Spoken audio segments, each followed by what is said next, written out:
트레일블레이저보다 얘가 동생입니다. 근데 크기가 큰 동생일 뿐이에요. 그러니까 우량아, 얘는 우량하다. 근데 정신 차렸어. 쉐보레 고맙다.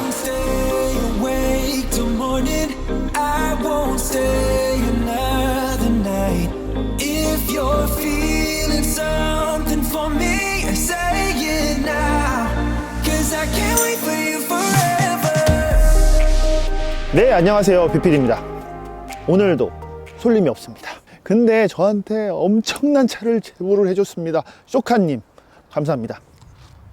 이렇게까지는 어쨌든 쇼카님 정말로 감사하고, 대부분 분들이 이 차 뭐지? 라고 생각을 하실 텐데, 이 차가 바로 쉐보레 트랙스입니다. 기존의 트랙스는 전혀 생각이 나지 않아요. 사실 트랙스 같은 경우는 트레일블레이저의 동생이었잖아요. 근데 보자마자 드는 생각은 트레일블레이저 이게 형이 아닐까 싶을 정도로 사이즈가 엄청나게 커졌습니다. 전면부를 봤을 때 기존 트랙스 같은 경우는 정말로 이런 말 하면 죄송하지만 못생겼었거든요. 실내는 더 못생겼었어요. 근데 이 얼굴은 우리나라에서 판매는 안 하지만 쉐보레 블레이저라는 중형 SUV 모델이 있거든요. 그 얼굴이랑 아주 동일하게 생겼다는 것을 확인할 수가 있죠. 저는 너무나 마음에 드는 게 이 데일라이트.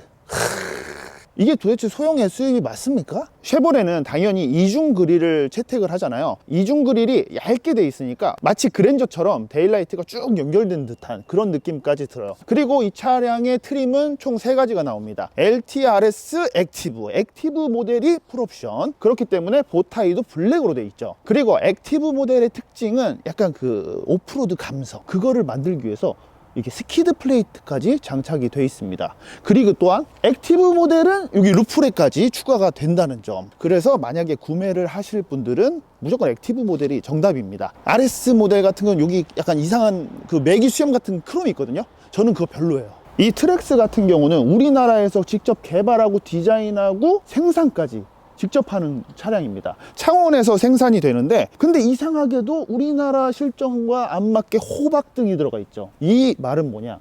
외국으로 수출을 많이 한다. 이게 지금 28만 대 정도 연간 생산을 할 수 있다고 하는데 거의 대부분 수출 물량으로 빠질 것 같아요.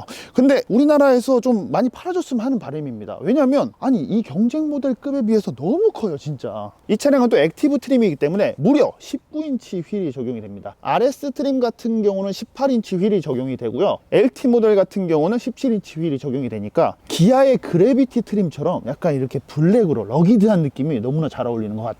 사진에 찍힌 거 보니까 RS 모델도 그렇고 액티브 모델도 그렇고 이 사이드 미러가 블랙으로 되어 있더라고요. 그래가지고 뭔가 좀 독특한 느낌이 나요. 트레일블레이저의 전장 길이가 4,400이었거든요 근데 이 차량의 전장은 무려 4,500입니다 따지고 보면 셀토스랑 호나랑 경쟁하는 모델이 아닌 것 같아요. 크기만 놓고 보면 투싼 아니면 스포티지랑 경쟁해도 될 정도로 아주 깁니다. 하지만 낮아요.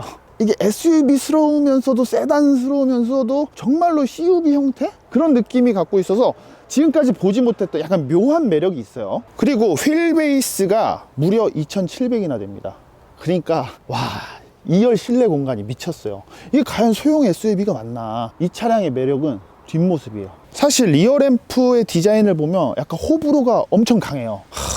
사실 저도 처음에는 뭔가 약간 맹꽁이 같은 느낌 있잖아요. 눈이 약간 멀리 있어가지고 생선 같은 느낌이 있었는데 자꾸 보니까 또 괜찮아요. 왜냐하면 가까이서 보시면 입체감과 이 볼륨감이 어마어마합니다. 진짜 이게 손가락이 들어갈 정도로 아주 많이 튀어나와 있고요. 여기에는 이렇게 가니쉬가 추가가 되어 있는데 구멍은 전혀 뚫려 있지 않아요. 액티브 트림답게 여기에도 스키드 플레이트가 이렇게 장착이 아주 잘 되어 있어요. 그리고 크롬 몰딩으로 또 마감을 했기 때문에 그 소형 SUV의 그런 저렴한 느낌은 그렇게 많이 나지는 않습니다. 하지만 소재 같은 거는 솔직히 말해서 약간 플라스틱이 있긴 있어요. 이 루프 리어윙이 장난이 아닌데? 손가락이 거의 들어갈 정도로 아주 넓게 돼 있어가지고 이것 때문에 SUV보다는 그냥 뭔가 그 해치백스러운 느낌이 여기에서 나는 것 같긴 해요. 그래도 뭐 예쁘니까 인정. PPD 트랙스가 사실 진짜 별로였던 이유가 저는 실내라고 생각하거든요. 근데 정신 차렸어. 쉐보레 고맙다. 이코녹스 EV, 블레이저 EV에서 봤던 그 미친 실내 있죠? 그게 그대로 들어가 있습니다. 계기판의 크기 자체는 8인치에서 그렇게 크진 않거든요. 그리고 디스플레이도 11인치, 그렇게 크지 않아요. 하지만 이 차량은 소형 SUV급에 있는 차량입니다. 근데 이렇게 왜 이렇게 크게 만들었냐 하면 할 말이 없지만 얘는 그냥 우량아예요. 우량아. 아기가 태어났는데 심장은 좀 작아. 근데 애가 큰 거야 그냥. 그리고 저는 조금 아쉬운 부분이 스티어링 휠입니다. 스티어링 휠을 좀 더 이쁘게 디자인할 수 있을 것 같은데 약간 올드해요. 그리고 이 차량은 액티브 트림이기 때문에 여기 노란색 스티치가 정말로 예쁘게 들어가 있어요. 그리고 RS 트림으로 선택을 하시면 빨간색으로 또 포인트 장식들이 곳곳에 들어가는 걸 확인할 수가 있습니다. 양쪽에 있는 송풍구는 마치 벤츠와 비슷하게 생겼는데 가운데 있는 송풍구는 또 길쭉하게 생겨가지고 뭔가 언밸런스해서 저는 이 부분은 마음에 안 들지만, 그래도 공조기는 물리식 버튼으로 마련되어 있어서 저는 그 부분은 정말로 칭찬하고 싶어요. 또 단점을 말씀드리자면 기어 노브가 약간 올드하다. 이게 새로운 게 적용된 게 아니라 아무래도 이게 저가형 모델이다 보니까 부품을 공유한 게 아닐까라는 아쉬움이 있습니다. 와, 근데 2열이 미쳤습니다. 이게 경쟁 모델이 없어. 준준형 SUV인 셀토스 코나보다도 더 큽니다. 뒷자리 공간이 스포티지 투싼보다 커요. 그 정도로 뒷자리 공간의 배려가 정말로 잘 돼 있기 때문에 젊은 가족분들이 사기에 정말로 괜찮은 차량 같지만, 또 타보면 루프가 좀 낮아가지고 약간 불편할 것 같기도 해요. 이것 빼고는 일단 저는 만족스러운 것 같아요. 근데 트랙스가 커진 거는 다 좋다 이거예요. 근데 심장은 작아졌어. 원래 1.4L 가솔린 터보 엔진이 들어갔었거든요. 근데 이번에는 1.2L 가솔린 터보 엔진이 들어갔습니다. 마력이 137마력 밖에 안 돼요. 근데 쉐보레에서 말하기로는 제로백이 1초 정도 빨라졌다고 하니까 제가 이거 받자마자 때려 밟아 볼 거예요. 8.9초가 나간다고는 하는데 믿을 수가 있어야지. 트레일 블레이저 같은 경우는 1.4L거든요. 그러니까 트레일 블레이저보다 얘가 동생입니다. 근데 크기가 큰 동생일 뿐이에요. 그러니까 우량아, 얘는 우량하다. 만약에 좀 연비 좋고 좀 저렴한 SUV를 사고 싶은데 공간은 크고 싶다, 그러면 얘밖에 없어요.